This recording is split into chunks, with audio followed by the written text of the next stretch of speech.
for one, am grateful, Mrs. Bush, that they are finally bringing civilization to this savage land. I could not agree with you more, my dear. My daddy settled this land, and I know he'll be looking down on us, pleased at how we help the natives. Yes, they've lost their land, but they've gained access to it.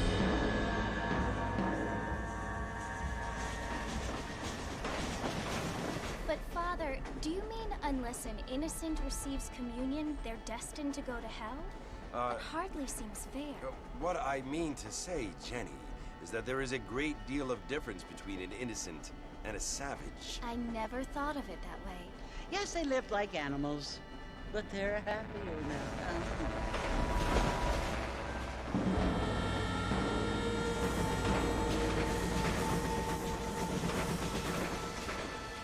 Not only do people now have motor cars, Father, but I heard that pretty soon we will be able to fly. No, only angels can fly, Jenny. No, apparently people can fly. Didn't you hear? Out in Kansas, a man even got a car to fly. I hardly think so, Jenny.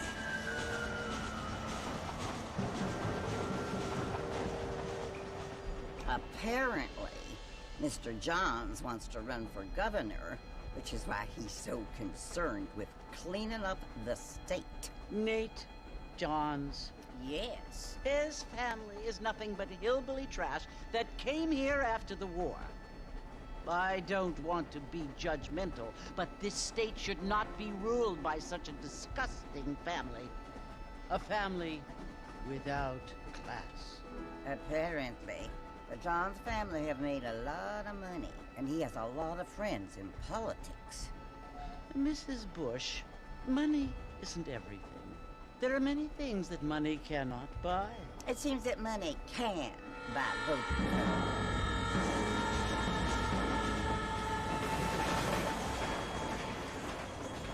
What you must remember, my dear, is that we have been brought here to spread the word.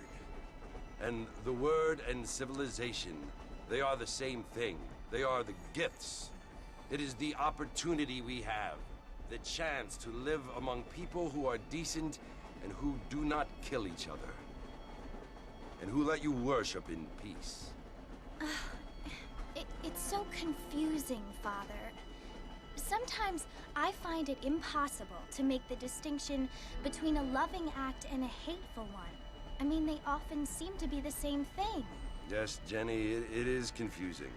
But you only have to ask me if you need help. Indeed. Well, here we are, Mrs. Bush. Armadillo.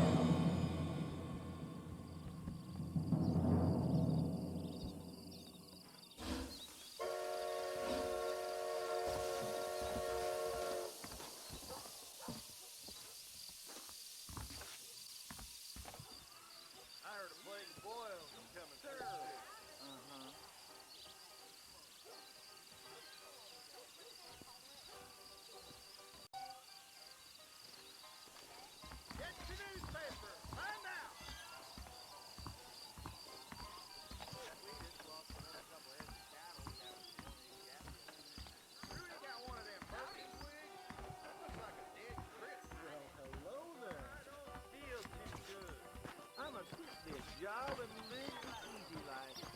Father down. I don't feel too good. Marston! Mr. Marston, over here!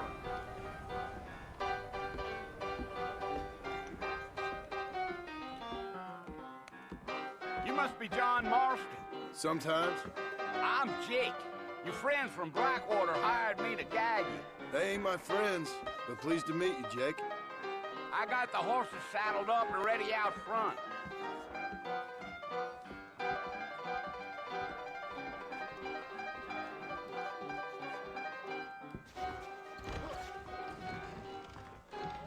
Thank you kindly. Get wet. Goodbye, Dan. I'm gonna tear up.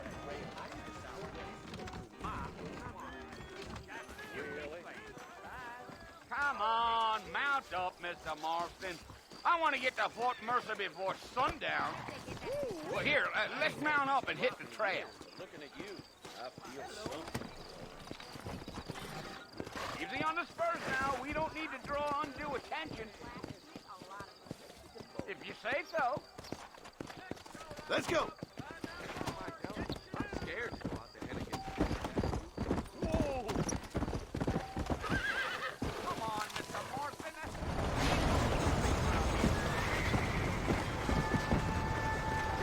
Whoa there. So it's Fort Mercy you want to visit? That's right. Ain't taking nobody up to the fort in a long time. Yeah.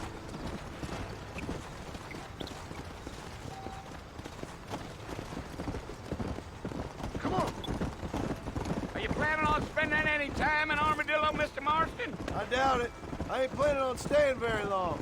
Well, if you're fixing for some female company, you can do a lot worse than Armadillo. Fine as cream gravy they are. Not like Thieves' Landing.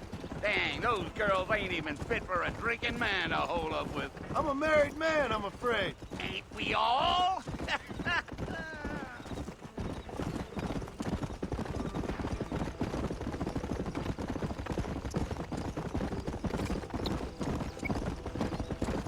Yeah, so it was the marshal who hired me. Lee Johnson, do you know him? I think I heard his name. Says he got a telegram from some Blackwater big bugs asking for a guide. I guess it's none of my business. That's right.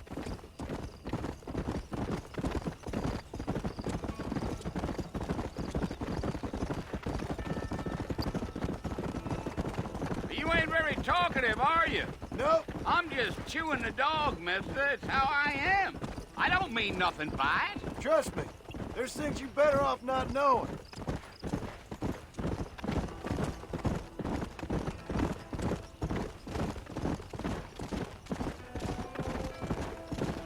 You don't look much like no Blackwater fella. That's because I ain't. If I'm being honest, I don't care much for those highfalutin big city types.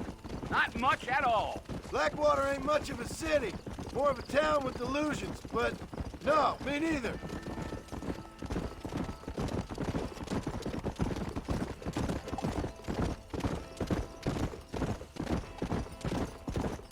A fella told me he was out in Blackwater a few months back and saw one of them newfangled carriages without horses. Is that so? You wind 'em up like a clock. Damnedest thing ye ever saw without the aid of liquor, he told me. Times are changing fast. That's for sure.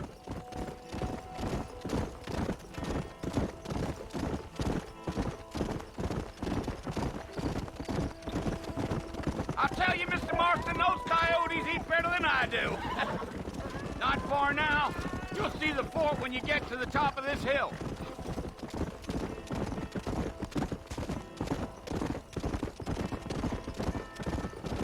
Easy. Whoa now. Listen, mister. This here is what's left of Fort Mercer. Some gang rode in and took the place over. So I understand. This is where we part ways, friend. You have yourself a good time.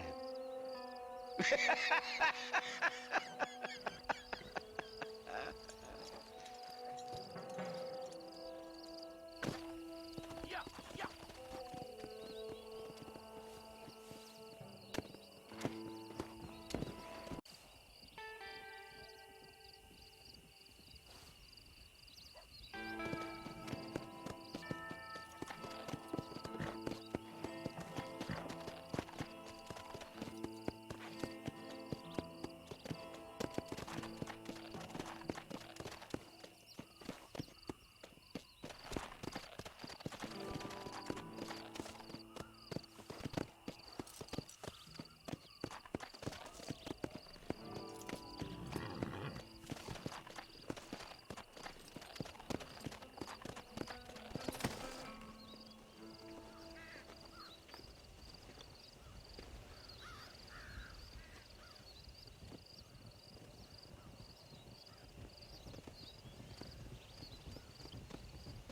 Bill!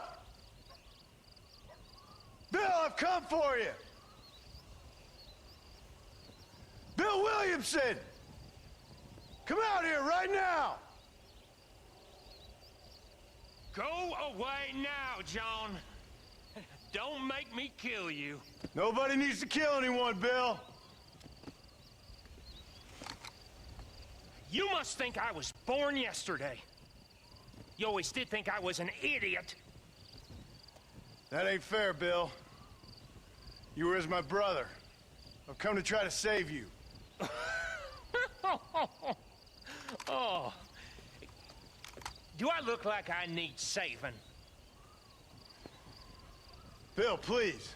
They want to kill us all. I can help you. Well, you never tried to save me before. You only seemed to save yourself. Bill, I implore you think about this. You implore me? You implore me.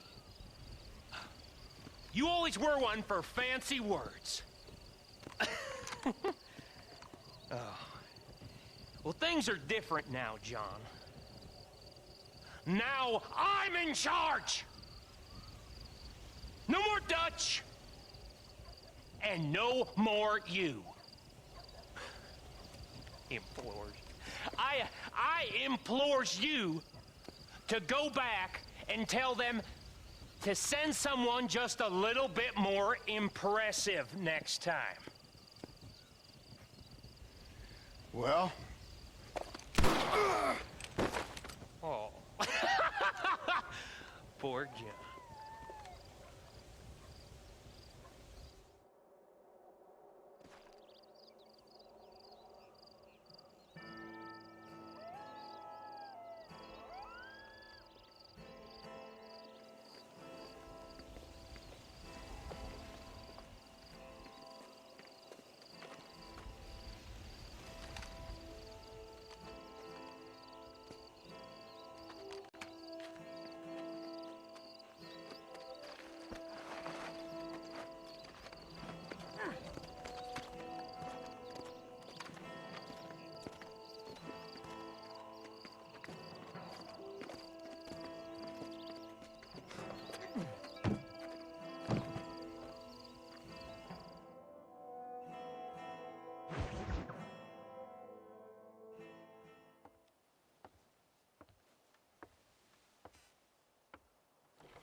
Well, you're alive. So it would seem. So, how do you feel? I don't know the polite word for it. I do. Stupid is the word we use around here. What were you doing? I was doing something stupid. Well, you'll be okay. Once you didn't die, the doctor said you'd be fine. He got the bullets out a couple days ago. Good. It cost us $15. I'm sorry, madam. Should have left me there to die. Did you want to die? I mean, was that it? Was that why you went straight out to Fort Mercer and picked a fight with the worst bandit in the county? To die, Mr. Mr. Marston. John Marston. Bonnie McFarland. Miss Bonnie McFarland. Well, you may be right, Miss McFarland. I don't know. Huh. So what were you doing? Trying to give Mr. Williamson a chance. For old time's sake. You know Bill Williamson? Knew him. Long time ago. Well, what was he like? Dumb. Just like you. Thank you, miss. See my hat? I have. And, what will you do now? Now I'm gonna take my time and go after him the less kind way. Well, that sounds very fun, Mr. Marston. Quite heroic, just like in those penny dreadfuls my brother used to read. Meanwhile, if you'll excuse me, I've got a ranch to run. Of course, if you're feeling better, why not take a ride with me later? Help me patrol the perimeter. You can earn back some of that money we wasted on doctor's bills. Of course. And thank you for saving my life, I mean. Next time, Mr. Marston, I strongly recommend you don't try to lose it quite so earnestly. I'll bear that in mind.